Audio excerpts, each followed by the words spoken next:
Hi viewers, learning সিটিতে সকলকে স্বাগত জানাই। আপনারা নিশ্চয়ই ভালো আছেন। আজকে আমি নতুন একটি তথ্য নিয়ে এসেছি। বাড়িতে বসে ভাবছেন যে ভোটার কার্ড করবেন বা নতুন ভোটার কার্ড আপলোড আবেদন করবেন বা সরকারি চাকরির ফর্ম ফিল আপ করবেন। তো সেই ক্ষেত্রে কী হয়, ফটো আপলোড করতে গেলে খুবই সমস্যার সম্মুখীন হতে হয়। তো ফটো আপলোড করার সময় দেখা যাচ্ছে যে আপনার ফটোর ব্যাকগ্রাউন্ড চেঞ্জ করা নেই। তো ব্যাকগ্রাউন্ড সহজেই চেঞ্জ করতে পারবেন এক ক্লিকেই। কী উপায়ে সেটা আমি আজকে দেখাবো। তো চলুন শুরু করা যাক।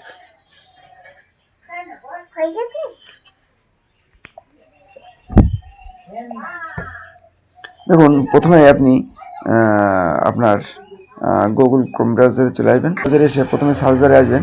আসার পরে লিখবেন যে ব্যাকগ্রাউন্ড রিমুভার লিখতে পারেন। ব্যাকগ্রাউন্ড BAG এই ব্যাকগ্রাউন্ড রিমুভার লিখলেন। লেখার পরে জুম করবেন। তার আগে আপনি এই 3 ডটে ক্লিক করে দেখে নেবেন যে ডেস্কটপ মোড অন করা আছে কিনা। এবার আপনি এই অপশানটায় চলে আসবেন, রিমুভ .bg, এটাই ক্লিক করবেন। হ্যাঁ, রিমুভ ব্যাকগ্রাউন্ড এখানে ক্লিক করবেন। করার পরে দেখুন এরকম একটা ফেজ চলে আসবে। তো এখানে চাইছে যে আপলোড ইমেজ। আপনি যে ইমেজটার ব্যাকগ্রাউন্ড চেঞ্জ করতে যাচ্ছেন সেটার আপনি এখানে আপলোড করে দেবেন। তো আমি আপলোডে ক্লিক করলাম। এই ফটোটা নিয়ে নিচ্ছি। ফটো একবার ক্লিক করবেন। ক্লিক করার পর জুম করবেন। জুম করার পরে এখানে যে ব্যাকগ্রাউন্ড অপশানে ক্লিক করবেন। ক্লিক করার পর দেখুন অনেক রকমের ফেজ চলে এসছে।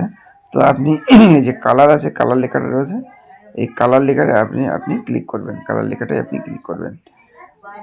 ক্লিক করার পর আপনি অ্যাকচুয়ালি স্বাভাবিক ফটোয় ব্যাকগ্রাউন্ড সাদা ইউজ করা যায়, আপনি হালকা আকাশি কালার আপনি ইউজ করতে পারেন। তো আমি এইটা ইউজ করছি। এটা ক্লিক করলাম। ক্লিক করার পর আপনি ডানে ক্লিক করে দেবেন। ডানে এইবার আপনি এইচডিও নিতে পারেন, এইচডি মোডেও নিতে পারেন, ঠিক আছে, বা নর্মাল আপনি ডাউনলোডও করে নিতে পারেন। তো আমি মনে করুন আমি নর্মালি ডাউনলোড করছি, তাদের কোনো সমস্যা নেই। তো আমি এই ডাউনলোডে ক্লিক করলাম। এই দেখুন ডাউনলোড হয়ে গেছে। ডাউনলোড হয়ে গেছে এই যে ফটোটা ডাউনলোড হয়ে গেছে। তো আপনি এই ফটোটাকে আপনি সেভ করে নেবেন। আমি এটা জাস্ট ডেমো হিসেবে দেখালাম। তো আপনি আপনার যে ফটোটা পছন্দ হবে ঠিক সেই ফটোটা আপনি ব্যাকগ্রাউন্ডটা চেঞ্জ করে নিয়ে সেই ফটোটাকে আপনি রিসাইজ করতে পারবেন। তো আগে আমি ব্যাকগ্রাউন্ড চেঞ্জ কীভাবে করতে হয়, কালার চেঞ্জ করতে হয় সেটা দেখাচ্ছি। আমি 2-1 দিনের ভিতরেই কীভাবে ফটো রিসাইজ করতে হয় বা পাসপোর্ট সাইজ ফটো কীভাবে করতে হয় সেটা আমি খুব তাড়াতাড়ি ভিডিও নিয়ে আসছি, সেটাতে আমি দেখিয়ে দেবো। তো এই পর্যন্তই।